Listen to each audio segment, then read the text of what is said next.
Durant l'été 2020, lors d'un entretien avec Le Figaro, l'actuel ministre de l'Intérieur Gérald Darmanin déclarait : « Il faut mettre fin à l'ensauvagement d'une partie de la société ». Ce terme utilisé ici a particulièrement fait débat puisque, contrairement au sauvageon de Jean-Pierre Chevènement, on la demande dans les quartiers chauds, où de jeunes sauvageons brûlent la voiture de leurs voisins. Et au racaille de Nicolas Sarkozy, vous avez assez de cette bande de racailles. L'ensauvagement désigne un phénomène de société qui serait un fait collectif et indistinct. Le 1er septembre 2020, une semaine après les déclarations de Gérard Darmanin, Éric Dupond-Moretti, le ministre de la Justice, avait en effet condamné cette expression qui a pour effet, selon lui, d'attiser le sentiment d'insécurité. Ainsi, les questions d'insécurité et de délinquance sont souvent remises au centre de l'actualité politique, et certains n'hésitent pas à faire un lien explicite avec l'immigration.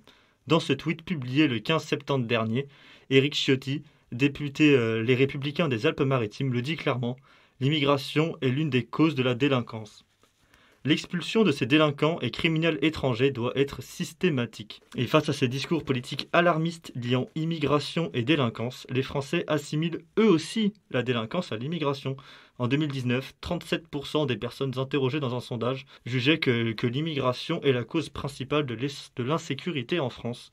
Alors existe-t-il réellement un lien entre immigration et délinquance ? Pour répondre à cette question, regardons de plus près les chiffres officiels en France. 85% des condamnés sont de nationalité française et 15% sont de nationalité étrangère. Effectivement, c'est une proportion importante quand on voit qu'elle représente le double de la part des étrangers parmi la population française. Mais penchons-nous sur ces condamnations. D'abord, dans 99,2% des condamnations de personnes de nationalité étrangère, les infractions sont des délits et donc sont seulement des crimes dans 0,8% des cas.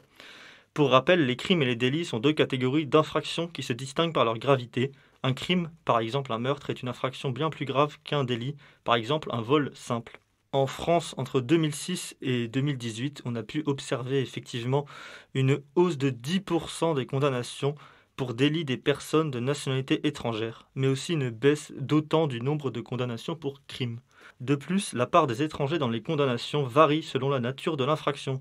25% pour travail illégal, 50% pour des infractions douanières, 41% pour faux en écriture publique ou privée et 78% pour des infractions relatives à la police des étrangers.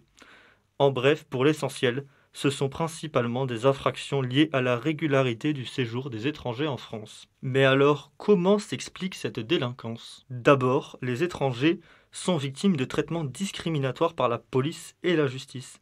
Par exemple, les contrôles au faciès, qui sont des contrôles de police qui ciblent les étrangers, principalement en raison de leur couleur de peau, participent au mécanisme de prophétie autoréalisatrice. Forcément, en orientant la vigilance policière vers les personnes de couleur, ces dernières ont plus de chances d'être arrêtées lorsqu'elles bravent la loi.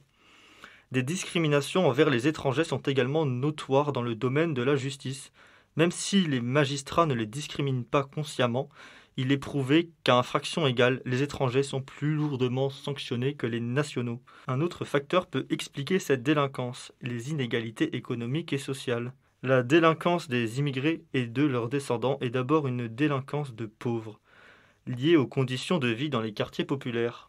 Effectivement, en 2010, 19% des ménages immigrés étaient affectés par la pauvreté, contre 13% en moyenne en France. Cela est particulièrement visible dans la répartition socio-économique de la population française. 32% des personnes immigrées originaires d'Afrique sont ouvriers et employés et seulement 13% sont des cadres. Mais alors, quelles sont les réponses politiques face à ce phénomène ? Déjà, face à toutes ces données, prétendre vouloir s'attaquer à l'immigration pour réduire la délinquance semble donc infondé. C'est bien une lutte efficace contre les inégalités sociales et économiques qui permettrait de diminuer la délinquance au sein des milieux populaires et donc des immigrés et étrangers. Ainsi, il est difficile de comprendre toute la complexité des rapports entre immigration et délinquance. Les discours simplistes, illustrés de chiffres non sourcés et infondés, renforcent le lien entre immigration et délinquance dans l'imaginaire collectif. Mais quand on se penche un tant soit peu sur des données fiables, on s'aperçoit vite que le lien est bien plus complexe.